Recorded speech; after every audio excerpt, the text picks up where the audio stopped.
Norm Macdonald, whose new program, A Minute with Stan Hooper, debuts on Fox tomorrow at 8:30. Up against the Factor, man. I don't know. I know. It's not easy. So we want them to tape Stan Hooper and watch the Factor. I was going to mention earlier, because I know this is a no-spin zone. You bet. And in the Kozlowski thing, I saw a little bit of spinning. Little bit. And I'd like to say I was also a shareholder at Tyco. And I did get invited to the party in Sardinia. You did? Yeah, and you didn't miss anything. That guy with the giant wings made a clumsy pass at me over by the ice sculpture. I thought you might have been the sculpture there for a minute. What but, I know. Now, you were at Saturday Night Live, okay? Yes, sir. It was a good gig for you, a weekend update and all of that. Yeah. Then you did the Norm show. Yes, sir. I never got to see the Norm show. I never watched it either. No one did. No, and it was gone. It was gone. You know, an interesting thing is that even if no one watches a show, right, it still gets ratings. Like 1 million people watch the show because people just don't turn their TVs off. Is that right? So if there's nobody in the room, it still clicks in. I guess that's what's happening at CNN. I don't know. But anyway, this show, how do you get 2 shots? Because most people don't get any shots. You know how many comedians there are out in L.A. Trying to troll to get a show. And this is another show starring you. How'd you do it? I think pure raw talent. Yeah, they just saw it in you. Huh? Yeah, there's no substitute for that. They had to have you. Yeah. Fox demanded Norm Macdonald. Exactly. Get him. How much control you have over this vehicle? Romano controls his show. Yeah. Romano? Ray Romano. Oh, Ray Romano, right. Of course. You know, right. I know him. Not as talented as you, but he's coming on. He's coming on. How much control you got over this show? Well, I got a lot of control over it. I don't rehearse, so I write all week. Do you write?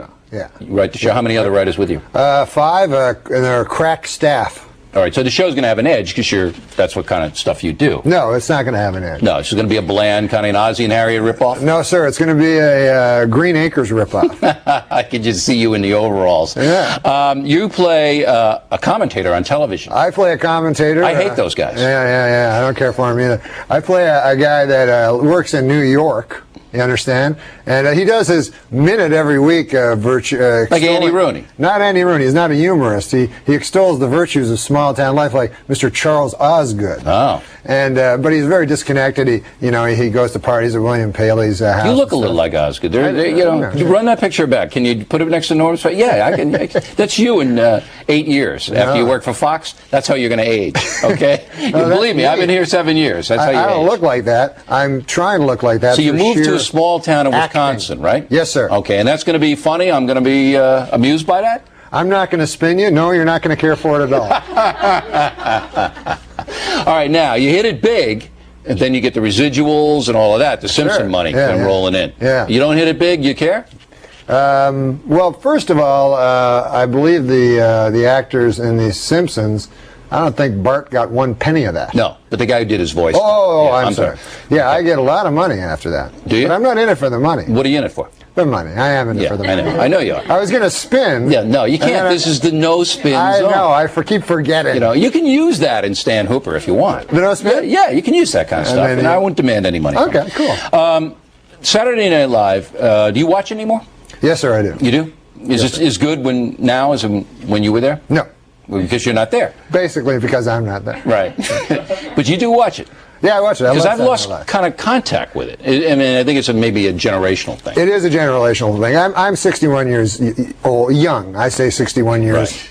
I say 61 years experienced. And when I watch the show, I don't even know what they're doing parodies of, because they're doing parodies of like MTV shows that. Yeah, I mean they're Jewel. They're making fun of, and I have no idea. Yeah. So I'm sitting here. Yeah.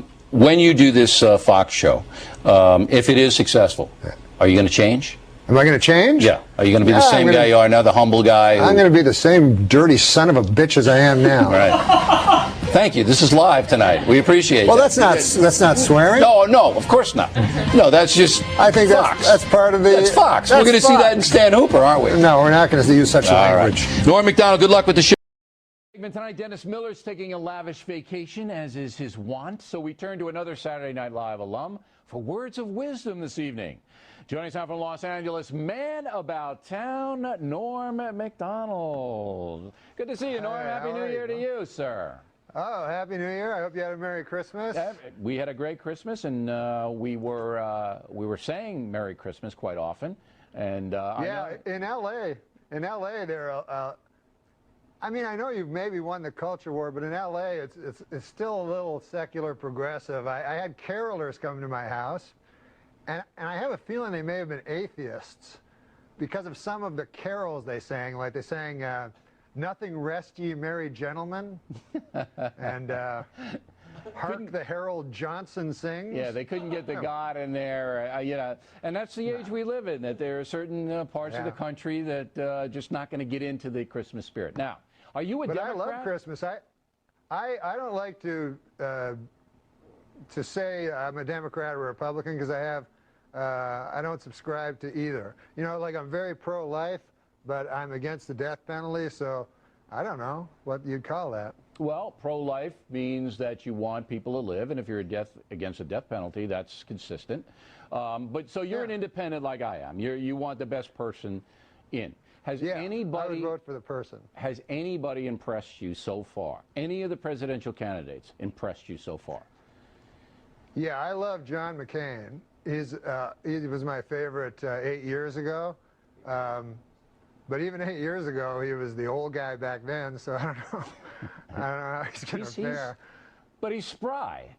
You know, he's elderly, but he's spry. You know, I mean, I think he's got more energy than Fred Thompson, who's not quite as old as he is. Yeah, no, Fred Thompson looks like he's always falling asleep. But I do think that if the surge continues to be successful, it is possible that if McCain gets the nomination, that he could actually win.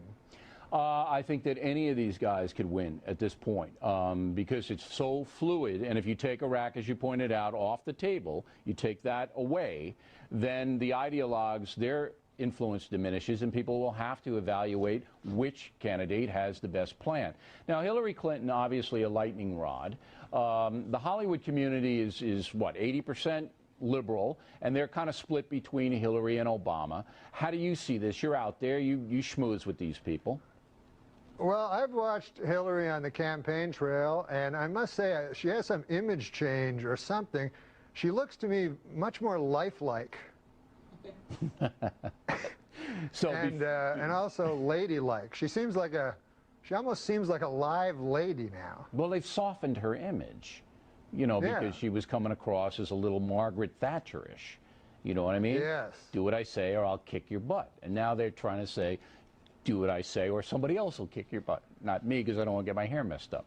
But the Obama-Hillary Hollywood conflict, see, they're all liberal, but they just don't know which way to go out there. And I feel their pain, don't you?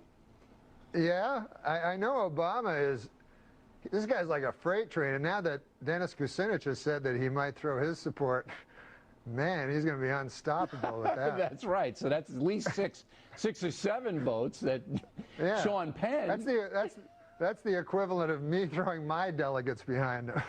Now, when you I think Kucinich is just barely above Ahmadinejad on the polls right now. Yeah, Kucinich and Ahmadinejad are running neck and neck, and but we like Kucinich. No matter what you think about his politics, he's a stand-up guy. Now, Miller loves Giuliani. Miller is like Giuliani guy. What do you think about the mayor? Well, he's pro-choice, which is a little bit of a problem with me, but I remember when I was in New York, and my God, he changed that city around like crazy. He did such a great job. And I remember like my friends complaining, they were like, oh, Times Square, you know, it lost all its character. But I lived in New York during that time, and Times Square was just prostitutes and junkies and serial killers prowling arcade. I mean, there was, you know, it wasn't character. It wasn't like, that's the liberal platform. Exactly they like that Junction. Stuff. Right, it wasn't Petticoat.